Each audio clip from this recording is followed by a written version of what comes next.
রাজনীতিবিদ রাজনীতিকে রাজনীতি দিয়ে মোকাবেলা করা প্রয়োজন। এটাকে জনগণকে হাইকোর্ট দেখে আর লাভ নেই। হাইকোর্ট শেখ হাসিনা দেখিয়েছে না কোটা নিয়ে, দেখিয়েছে তো, বলেন যে আমি তো ঠিক আছি, কোর্ট করেছে, কিন্তু সে হাইকোর্টের ডিসিশন কিন্তু শেখ হাসিনার পতন হচ্ছে। জনগণকে, এদেশের বিপ্লবী জনতা রাস্তায় নেমেছে, জীবন দিয়েছে, আবার তারা রাস্তায় নামে। সুতরাং জনগণকে আবার হাইকোর্ট দিয়ে, যে আমি হাইকোর্ট বলছি আমি কি করবো এখানে, এই জনগণ কিন্তু হাইকোর্ট ভালো করে বুঝে কারা হাইকোর্টে যান, কারা শুনানি করেন, কোন দলের আইনজীবীরা শুনানি করেছেন, কোর্টের পজিশন কেমন ছিল।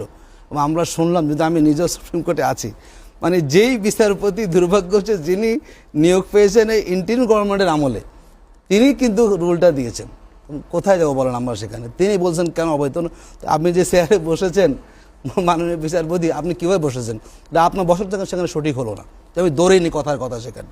তার মানে আমরা কোথায় যাব? এই যে একটা জগা খিচুড়ি আপনি করে ফেলতেছেন আইনের মারফেজ দিয়ে, এটা বহু দূর যাবে। সুতরাং সরল বিশ্বাসে আমরা দেশের জনগণ মনে করে সংস্কারটা হোক, হানাহানি বন্ধ হোক, এরকম আর রাজনৈতিক মানে ইলেকশন আসলে আবার নানা ধরনের মেকানিজম না হোক, ভালো দেখতে চাই, সেটা আমরা করতেছি। আশা করি বিএনপি যাই করুক, তারা সংসদকে বাইপাস করে কোর্টের দিকে যাবে না, জনগণকে হাইকোর্ট দেখাবে না, জনগণকে এবং কোর্টকে মুখোমুখি দাঁড় করানোর মধ্যে কারোর জন্য কোনো কল্যাণ। বর্তমান ট্রাম্পের নেতৃত্বে যেভাবে ওনারা দানব হয়ে যাচ্ছেন এবং সারা বিশ্বের একটা যুদ্ধ খেলা শুরু করে দিয়েছেন, এবং এই ক্ষেত্রে মুসলিম দেশগুলো কিন্তু দেখলাম তাদেরও কিছুটা সহযোগিতা সেখানে আছে। আমরা বাংলাদেশের জায়গায়, আমরা ছোট দেশ, আমরাও কিন্তু যারা করি আমরা খুব সাবধানে কথা বলি। বিষয়টা এমন হয়ে গেছে যে আমেরিকার সামনে কেউ কথা বলতে পারে না। আমরা মনে করি অবশ্য দীর্ঘদিন থাকে, আজকে ইরান, কালকে অমুক রাষ্ট্র, তারা কিন্তু আক্রান্ত হয়ে যাবে।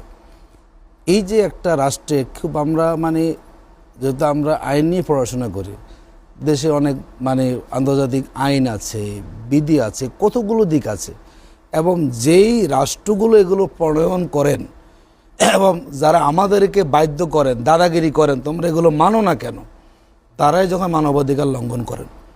দেখলাম যে ইরানে হামলা বা দেড়শো মতো শিশু সেখানে মারা গিয়েছেন, এবং কিছুদিন আগে ভেনেজুয়েলার প্রেসিডেন্টকে তারা তুলে নিয়ে গেছে, দেখেছেন আপনি।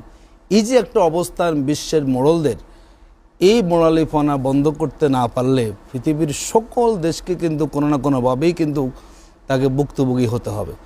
আমরা মনে করি যারা যেখানে আমরা আছি, অমুক রাষ্ট্র আক্রান্ত, আমি তো ভালো আছি, এই নীতি না গিয়ে যদি মোড়লিপনাকে বন্ধ করার জন্য আমাদের জাতিসংঘ তো সব একই আসে, আমরা যাই বলি না কেন, আমেরিকাকে জাতিসংঘ নীরব,